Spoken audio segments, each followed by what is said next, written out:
Hello guys, कैसे हो आप सब? आई होप आप सब बढ़िया होंगे। तो आज हम व्यावसायिक अध्ययन यानी कि क्लास 11th एनसीईआरटी का थर्ड चैप्टर स्टार्ट करने जा रहे हैं। इससे पहले मैं आपको बता दूं कि इससे पहले मैं फर्स्ट चैप्टर और सेकंड चैप्टर की वीडियो अपलोड कर चुकी हूं, तो जिन्होंने अभी तक नहीं देखी है वो जाके देख सकता है। ठीक है, तो हम शुरू करते हैं। व्यावसायिक जोखिम, प्रकृति व कारण। प्रकृति मतलब उसकी विशेषताएँ, क्या विशेषताएँ हैं? कारण यानी कि क्यों होती हैं, क्या कारण है? व्यावसायिक जोखिम सबसे पहले हम ये जानते हैं कि व्यावसायिक जोखिम का मतलब क्या है? इस वर्ड का मतलब क्या है? व्यावसायिक मतलब समझ गए होंगे। व्यवसाय शुरू करते हैं जो प्रॉफ़िट के लिए, यानी वस्तु का क्रय-विक्रय करना, सेवाओं का क्रय-विक्रय करना, ठीक है? जोखिम यानी कि प्रॉब्लम्स आना, रिस्क आती हैं। अब हम व्यवसाय चलाते हैं तो प्रॉब्लम्स तो आएँगी। अब देखो फ्यूचर में, भविष्य में क्या होने वाला है, हमें तो कुछ आइडिया नहीं है इसका, है ना? अचानक से कुछ भी हो सकता है। जैसे अचानक से कोरोना आ गया था, हमें इसका आइडिया था नहीं कि कोरोना आ जाएगा, सारे स्कूल, कॉलेजेस सब बंद हो जाएगा, सारी गलियाँ सब बंद हो गए थे ना? तो हमें अचानक से जो व्यवसाय कर रहे हैं उनको भी बहुत प्रॉब्लम हुई होगी। ठीक है? तो यानी कि फ्यूचर अनिश्चित है, यानी कि हमें नहीं पता है कि फ्यूचर में क्या होने वाला है। कुछ भी हो सकता है फ्यूचर में, अचानक से बाढ़ आ जाए, यानी धरतियों में कोई भी जैसे भूकंप आ जाए, तूफ़ान आ जाए, आँधी आ जाए, फिर अचानक से मान लो व्यवसाय में जहाँ सामान रखा हो वहाँ आग लग जाए। तो कुछ भी हो सकता है मतलब अचानक से, या फिर मान लो जो कर्मचारी काम कर रहे हैं व्यवसाय में, वो अचानक से हड़ताल कर दें, किसी वजह से हड़ताल कर दें, तो प्रॉब्लम हो सकती है ना? या फिर मान लो अचानक से कुछ ऐसी प्रॉब्लम हो जाए किसी कर्मचारी की वजह से या मैनेजर की वजह से कि व्यवसाय में ताला लग जाए, बंदी हो जाए। तो मतलब फ्यूचर में ऐसी हानियाँ होना जिसका हमें पता नहीं है, वो व्यावसायिक जोखिम होते हैं। ठीक है? तो उसके बारे में हम जानेंगे कि किस तरह के जोखिम होते हैं और किस तरह हल किया जाता है। शुरू करते हैं, पहले इसका मतलब जानते हैं। इसका अभिप्राय अनिश्चितताओं के कारण व्यवसाय में हानि की संभावना को ही व्यवसायिक जोखिम कहते हैं। यानी कि अनिश्चितताओं के कारण, यानी कि भविष्य में क्या होने वाला है, हमें इसके बारे में कोई अंदाज़ा नहीं होता, कोई आइडिया नहीं होता। तो व्यवसाय में अनिश्चितताओं के कारण, यानी कि कोई आइडिया नहीं है, इसके कारण जो भी हानि हो सकती है, जो भी प्रॉब्लम हो सकती है, यानी कि हानि होने की संभावना, मतलब ज़रूरी नहीं है हो सकता है, लेकिन हो सकती है, संभावना हो सकती है उसकी, तो उसे ही व्यवसायिक जोखिम कहते हैं। यानी कि जोखिम हानि का संयोग है। जोखिम का मतलब क्या होता है? हानि का संयोग, यानी हानि होने की संभावना है। वह किसी भी घटना के घटित होने से हो सकती है, कुछ भी हो सकता है, प्राकृतिक भी हो सकती है या किसी इंसानों के द्वारा भी हो सकती है। प्राकृतिक यानी भूकंप, धरती का यानी उसमें कुछ भी फटना, यानी जैसे भूकंप आना, बाढ़ आ जाना, आँधी आ जाना, ठीक है? तो इन सब के कारण हानि की संभावना होती है। तो व्यवसाय जोखिमों की प्रकृति, प्रकृति का मतलब होता है विशेषताएँ, ठीक है? प्रकृति आ जाए अगर तो आप सोचना मत कि ये क्या होता है, इसका मतलब विशेषताएँ होती हैं। तो शुरू देखते हैं क्या है इसकी विशेषताएँ। तो पहली विशेषता है इसकी, जोखिम अनिश्चितताओं के कारण परिणाम है। यानी जोखिम अनिश्चित होते हैं, हमें नहीं पता होता है कि क्या हो सकता है। क्योंकि अगर हमें पता होगा तो हम तो फिर उसको होने नहीं देंगे ना, उसका सॉल्यूशन निकाल सकते हैं। लेकिन हम ये सोचते हैं कि हाँ, हो सकता है, तो हम क्या करते हैं, जैसे कुछ मानवीय अनिश्चितता होती है कि जो हमारे कर्मचारी या मैनेजर जो हमारी कंपनी में काम कर रहे हैं, वो अचानक से हड़ताल करते हैं। या फिर मान लो कोई कर्मचारी, हमें पता ना हो, वो चोरी कर ले माल, तो हो गया ना नुकसान। तो हमें पता नहीं है कि, हमें पता नहीं था कि वो हड़ताल करने वाले हैं या फिर कोई चोरी कर लेगा, इस तरह का, ठीक है? या फिर कोई बेईमानी कर दे किसी माल में। और दूसरा क्या हो सकता है, व्यावसायिक अनिश्चितता होता है, यानी व्यवसाय के अंदर जैसे माल का गलत अनुमान। जैसे मान लो मार्केट में जो हम माल बना रहे हैं वो मार्केट में बिक ही नहीं रहा है, यानी कि ग्राहक खरीद नहीं रहे हैं, और हमने वो माल बहुत बड़ी तादाद में बना दिया, बहुत बड़ी मात्रा में बना दिया, तो सारा माल बेकार जाएगा ना, कि वो बेची, जब माल मार्केट में बेच ही नहीं रहा है, वो खरीद ही नहीं रहा है, तो प्रॉब्लम हो गई ना। ऐसे मूल्यों में परिवर्तन होना, यानी हम अपना जो माल बेच रहे हैं उसकी, यानी मान लो प्राइस बढ़ जाए अचानक से बहुत ज़्यादा, या फिर कोई अचानक से कम हो जाए। हमने जो माल बेच रहे हैं वो हम मान लो बड़ी प्राइस पे बेच रहे हैं और मार्केट में वो बहुत कम प्राइस पे बेच रहा है, तो कोई हमारा माल खरीदेगा ही नहीं, तो हो गया ना, हानि हो जाएगी। ऐसी इसी तरह, ठीक है? दूसरा क्या और क्या हो सकता है, प्राकृतिक अनिश्चितता, यानी कि नेचुरल, प्राकृतिक तरह से, वो तो उस पे तो हमारा बिल्कुल नियंत्रण होता ही नहीं है। इन दोनों पे तो फिर भी हो सकता है, लेकिन प्राकृतिक पे हमारा नियंत्रण नहीं होता है। जैसे भूकंप, भूकंप आ जाएगा, हम तो रोक ही नहीं सकते, अब वो आ रहा है तो आ ही रहा है। सूखा पड़ना, ठीक है? अचानक से बारिश ही ना हो, कई महीनों तक बारिश ही ना हो, पूरे साल बारिश ना हो, तब भी प्रॉब्लम हो सकती है, फसलें तैयार नहीं होंगी। हिमपात, हिमपात का मतलब होता है बर्फ़ पड़ना, ठीक है? जैसे बर्फ़ पड़ जाए तब भी फसल खराब हो जाती है ना। महामारी, जैसे कोरोना आ गया था, कितने महीने, ये सालों तक, साल तक चला था बल्कि, व्यवसाय सारे बंद हो गए थे, इस तरह से, ठीक है?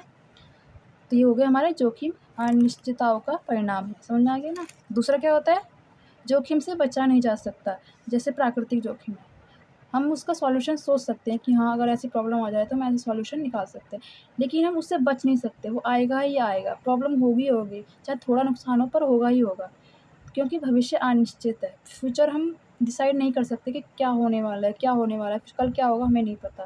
तो फ्यूचर अनिश्चित है यानी भविष्य अनिश्चित है, जोखिम को कम अवश्य किया जा सकता है, यानी जो जोखिम है उसको कम किया जा सकता है। जैसे हम सोच लें कि मान लो कल बाढ़ आ जाए, तो हम अपने सामान को ऐसी जगह रख देंगे कि अगर बाढ़ आ जाए तो इस सामान को इतना नुकसान ना हो, लेकिन हम उस बाढ़ आने को रोक नहीं सकते, ठीक है? तो प्रॉब्लम हो सकती है।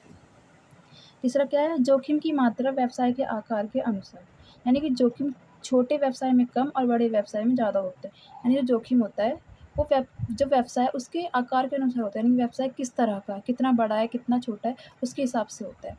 तो जैसे मान लो दुकानदार हैं, परचूनी की दुकान है, जैसे राशन की दुकान है, बेचते हैं, तो अगर मान लो कुछ प्रॉब्लम आ जाएगी तो इन्हें शायद इतनी प्रॉब्लम, इतनी हानि नहीं होगी, इतनी समस्या नहीं होगी, जितनी बड़े वाले व्यवसाय को, जो बहुत बड़े-बड़े, जो मालों को उत्पादन करते हैं, बड़ी-बड़ी मात्रा में माल बनाते हैं, उनको ज़्यादा होगी, और जो छोटे व्यवसाय होते हैं वो थोड़ा कम नुकसान होता है और बड़े वालों को ज़्यादा, ठीक है? चौथा क्या है, जोखिम का प्रतिफल लाभ, प्रतिफल में यानी कि उसके बदले, जोखिम के बदले क्या मिलेगा, लाभ। यानी कि व्यवसाय अगर जोखिम उठाएगा तो ऑफकोर्स उसको लाभ मिलेगा ही मिलेगा। अब आप कुछ शुरू कर रहे हैं, अगर हम पढ़ाई भी कर रहे हैं तो प्रॉब्लम्स तो आएंगी ही आएंगी, अगर हम उस प्रॉब्लम को फेस कर जाएंगे, उस प्रॉब्लम को झेल लेंगे, तो आगे हमें क्या मिलेगा, लाभ, यानी कि फ़ायदा होगा हमें। जोखिम तो उठाना ही पड़ता है, हर प्रॉब्लम में तुम कुछ पाना चाहते हो, कुछ करना चाहते हो, तो प्रॉब्लम्स तो आएँगी ही आएँगी, और अगर तुम उस प्रॉब्लम से लड़ जाओगे तो आगे जाके आपको फ़ायदा ही होगा, प्रॉफ़िट ही होगा। तो इसका मतलब क्या है, व्यवसाय को जोखिम उठाने के बदले लाभ मिलता है। व्यवसाय अगर जोखिम उठा रहा है तो उसको बदले में लाभ ज़रूर मिलेगा, ठीक है? मतलब वो मेहनत कर रहा है, जोखिम तो उठा रहा है ना, उसके समाधान सोच रहा है, उसका सॉल्यूशन सोच रहा है, फिर उसको जोखिम उठा रहा है, तो उसको बाद में फिर क्या होता है, प्रॉफ़िट होता ही है। ठीक है? पाँचवाँ क्या है, व्यवसाय की प्रकृति पर जोखिम की मात्रा निर्भर करती है। प्रकृति मतलब कि वो किस तरह का माल बेच रहे हैं, अपने व्यवसाय में किस प्रकार का माल बेच रहे हैं, क्या बेच रहे हैं वो, व्यवसाय में किस प्रकार की वस्तु और सेवाओं का व्यापार किया जा रहा है, जोखिम उस पर निर्भर करता है। जैसे मैंने ये बताया ना, जैसे राशन की दुकान है, दाल बेचता है वो, आटा चावल ये सब बेचता है, तो उसमें थोड़ा जोखिम कम होगा, क्योंकि वो तो हम लोग घर से भी खरीद सकते हैं, क्योंकि वो तो वैसे भी रोज़मर्रा की चीज़ें तो हम लोग खरीद सकते हैं। लेकिन कुछ जो बड़ी-बड़ी होती हैं, जैसे फ़ैशन वाली वस्तु होती हैं, मान लो अचानक से फ़ैशन वाली वो फ़ैशन ही बंद हो जाए, ठीक है? जैसे मान लो साड़ियाँ पहन रहे हैं, वैसे साड़ियाँ तो पहनते हैं, लेकिन मान लो जिस तरह की वो साड़ियाँ बना रहा है व्यवसाय, फ्यूचर में कल जाके वो उस तरह की साड़ियाँ पहनना ही लोग बंद कर दें, या फिर जिस तरह की जीन्स पहन रहे हैं, जिस तरह की शर्ट पैंट पहन रहे हैं, बना रहा है व्यवसाय, उस तरह के कपड़े पहनना ही बंद, उस तरह का फ़ैशन ही बंद हो जाए। ये सिर्फ़ कपड़ों में ही नहीं, हर चीज़ के फ़ैशन ही बंद हो जाए मान लो अचानक से, और हमने उस माल को बहुत बड़ी मात्रा में बना दिया, तो वहाँ जोखिम ज़्यादा होगा, यानी फ़ैशन वाली वस्तुओं में जोखिम ज़्यादा होता है, क्योंकि फ़ैशन हर दिन बदलता रहता है, ठीक है? आई होप आपको अच्छे से क्लियर हो गया होगा। तो हम ये देखते हैं कि व्यवसाय जोखिमों के कारण, हमने पढ़ा था ना, प्रकृति एवं कारण, प्रकृति यानी विशेषताएँ, तो विशेषताएँ हमने पढ़ ली हैं, अब कारण पढ़ते हैं कि व्यवसाय जोखिम किन-किन वजहों से होते हैं, किन कारणों से होते हैं, क्या रीज़न होता है। तो व्यवसाय जोखिम 2 कारणों से उत्पन्न होते हैं, मानवीय कारण और प्राकृतिक कारण। मानवीय कारण यानी इंसानों के द्वारा, कि इंसानों की लापरवाही या उनकी बेईमानी, चोरी कर लिया, हड़ताल कर ली, और प्राकृतिक यानी अचानक, नेचुरल, जिस पे हमारा कोई नियंत्रण नहीं है, ठीक है? प्राकृतिक वे कारण होते हैं जो मनुष्य की शक्ति के बाहर होते हैं, यानी मनुष्य का उस पर कोई नियंत्रण नहीं होता है, कोई मतलब वो उसको सँभाल ही नहीं सकता, रोक ही नहीं सकता, वो प्रॉब्लम आएगी ही आएगी, वो प्राकृतिक कारण होते हैं। जैसे अचानक से बाढ़ आ जाए, बाढ़ को रोक नहीं सकते, भूकंप आ जाए, नहीं रोक सकते, ठीक है? हमें सॉल्यूशन सोचना ही पड़ेगा। देखो जैसे मौसमी परिवर्तन यानी मौसम में परिवर्तन हो जाए अचानक से, आँधी आ जाए, तूफ़ान आ जाए, बाढ़ आ जाए, सूखा यानी बारिश होना ही बंद हो जाए आदि। तो इन सब के ये होते हैं मौसमी परिवर्तन, मौसम के अनुसार परिवर्तन होना। दूसरा क्या होता है, भूगर्भ में होने वाले परिवर्तन, यानी भूगर्भ मतलब धरती के अंदर, ज़मीन में होने वाले परिवर्तन।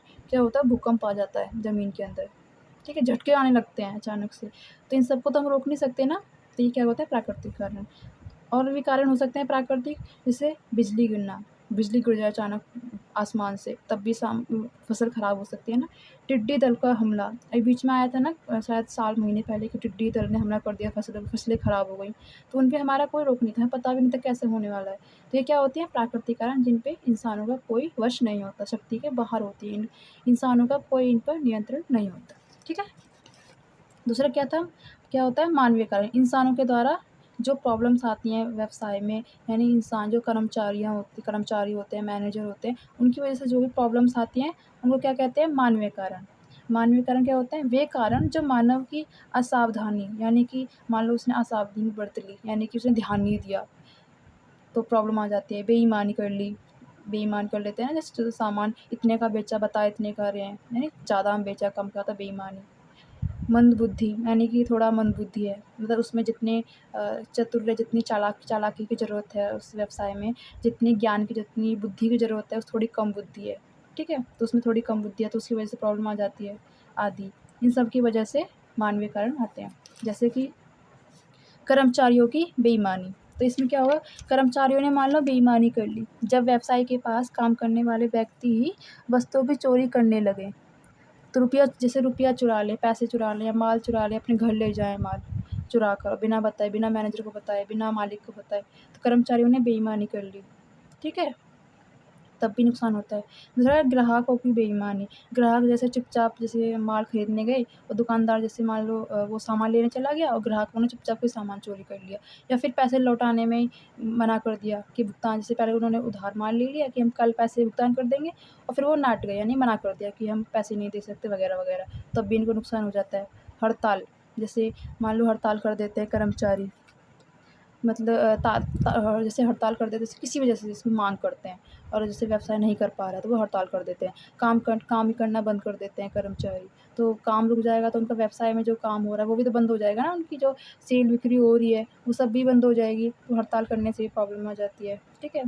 असावधानी से काम करना, असावधानी से काम करने का मतलब होता है कि मतलब जो मैनेजर है, क्योंकि जो मालिक होता है वो सारा ध्यान नहीं देता है। मैनेजर किस लिए बनाता है? ताकि वो उस व्यवसाय को चलाने में हेल्प कर सके, कि मार्केट में किस प्राइस पर माल, जब हम माल बना रहे हैं, वो किस रेट पे चल रहा है, किस प्राइस पे चल रहा है, ग्राहक उसको पसंद कर रहे हैं, नहीं कर रहे हैं।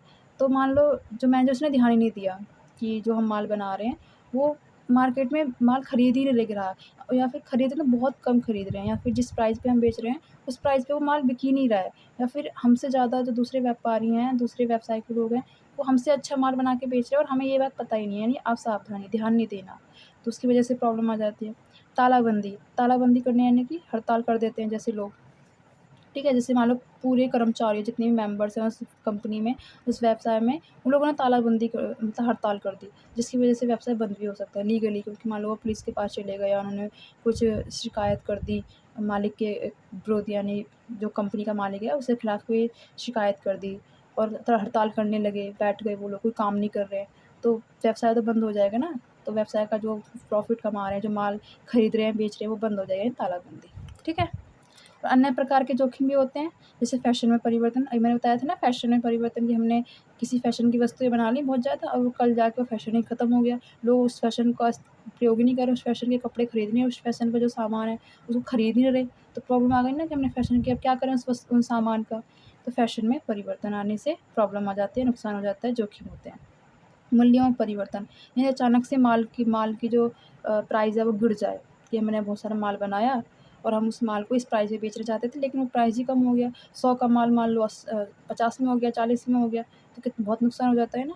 प्रतियोगिता का प्रभाव, यानी कि व्यवसाय का प्रतियोगिता होता है कि वो व्यवसाय इस इतना माल बेच रहा है, इस प्राइस पे बेच रहा है, तो मतलब इन लोगों को एक ये होता है कि हमें उनसे आगे निकलना है, प्रभाव पड़ता है कि हमें उससे आगे निकलना है। तो इसकी वजह से वो लोग और माल तैयार करने लगते हैं, अच्छा-अच्छा माल बनाने लगते हैं। और कभी-कभी तो इस वजह से वो लोग ज़्यादा माल भी बना लेते हैं, ठीक है? तो इसी वजह से ये लोग क्या करते हैं कि ज़्यादा माल इकट्ठा बना लेते हैं, और अगर वो माल बिके ही ना तो प्रॉब्लम आ जाती है, फिर खरीद ही नहीं पाते, ठीक है? यानी प्रतियोगिता का प्रभाव, यानी कि दूसरों से कॉम्पिटिशन करने के चक्कर में ये लोग अपना माल भी नुकसान भी कर लेते हैं कभी-कभी, ठीक है? और क्या होता है, ग्राहकों को सुविधाएँ प्रदान करना। जैसे मान लो कि जिस प्रकार का ये माल बना रहे हैं, जिस प्रकार की वस्तुएँ ये अपने बेच रहे हैं, उसी प्रकार की वस्तुएँ मान लो दूसरा व्यवसाय बेच रहा है। लेकिन वो व्यवसाय क्या कर रहा है, ग्राहकों को माल बेचने के साथ-साथ कोई एक नया सुविधाएँ प्रदान कर रहा है। जैसे मान लो ग्राहक उस माल को खरीदने के पहले पसंद करेगा कि हमको ये माल चाहिए। और फिर वही लोग क्या कर रहे हैं, व्यवसाय उस माल को उन ग्राहकों तक पहुँचा रहे हैं, घर तक फ्री में पहुँचा रहे हैं, डिलीवरी कर रहे हैं फ्री में, और ये लोग वो करते नहीं थे। तो हमको इनको भी वही करना पड़ेगा, क्योंकि अब ग्राहक तो वरना वहीं जाएँगे ना जहाँ सुविधाएँ मिल रही है, जहाँ ज़्यादा सुविधाएँ मिलती हैं, जहाँ ज़्यादा अच्छा माल मिलता है, वहीं जाते हैं ना। तो इन लोगों को भी अब यही सुविधाएँ प्रदान करनी पड़ेंगी, तो थोड़ा खर्चा आएगा, तो नुकसान हो जाता है, ठीक है? तकनीकी कारण यानी टेक्निक्स, न्यू टेक्निक्स आ जाती हैं। अब जैसे न्यू टेक्निक्स आ गई, ऑनलाइन सामान खरीदते हैं, मशीनरी न्यू आ गई, तो इसकी वजह से प्रॉब्लम आ जाती है।